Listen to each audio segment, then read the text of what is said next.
So this is a question we ask most of our speakers. I think it's especially relevant to kind of like the age group that's present here. But if you could journey back in time, what advice would you give to your teenage self? Yeah, there's a few like really smart people, like Peter Thiel is this guy from PayPal founder, who they say like, hey, don't go to college, just go start a company, and that's like fantastic advice for probably like one of the people in this room, for the rest of you, doesn't make much sense. Generally, like next steps, go to college and learn the fundamentals of the craft that you want to do. So if you want to do computer programming, like learn how a computer works at a lower level.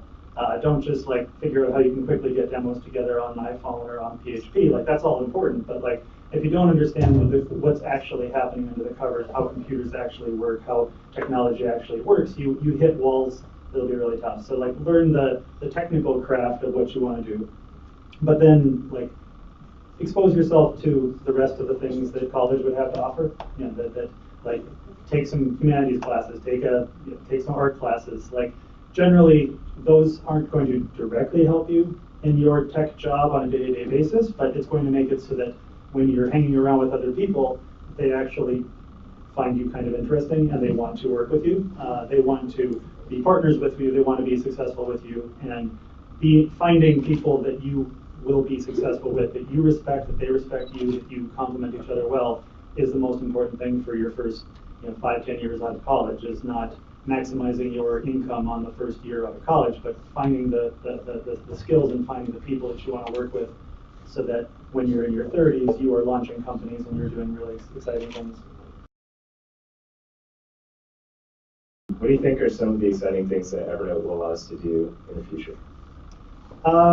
Yeah, I don't want to turn this into a big Evernote sales pitch, but I guess that in general in the industry 10, 15 years ago, that the challenges were sort of mechanical, like how can you get enough information into computers so that you actually could have a database that you could search. Now the quantities of information that Evernote's dealing with or that Google's dealing with are so large that the problems become more about the job category tends to be like machine learning or data science. It's like, how do you take these vast amounts of information and actually make them useful to people, and not just like having explicit search interfaces where you type words and find things, but actually like helping you get access to information before you know you need it.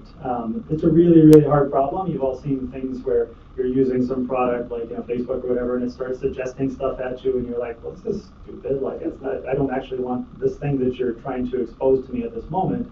But when it's done right, it's kind of magical. And I think that's a challenge that we have in a lot of people in the industry. And if you're looking at jobs in technology, that is a particular area where like it's really hot right now, and it'll still be big in 10 years when you're out there. And is actually like knowing how to take really huge amounts of data and make them sort of subtly active in people's lives without having them have to explicitly go and do things against that information.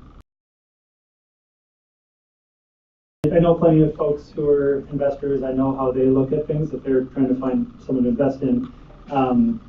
If you don't know what that's like, you kind of assume it's all about the idea. Like, hey, I've got this like fantastic idea for making aluminum that's transparent, and like the idea will fund itself. When you go and talk to someone and ask them to give you money, like having a nice idea is definitely that's good. Like it'll get you in the door. But really, at that stage, what they're looking for is the team. Do you have a set of people that they believe will still be able to keep things going, keep things successful, so that a year from now, 2 years from now, 3 years from now, the value of their investment is realized. That gets back to what I was saying about like what you should be optimizing for in your early career. It should be finding people that you actually respect and trust and that complement you well, that you can work with, because then that team can go in, get some funding, and actually make something real in the world. If your first job is just about maximizing your paycheck at an investment bank and you don't want to do investment banking for your life, that's fine.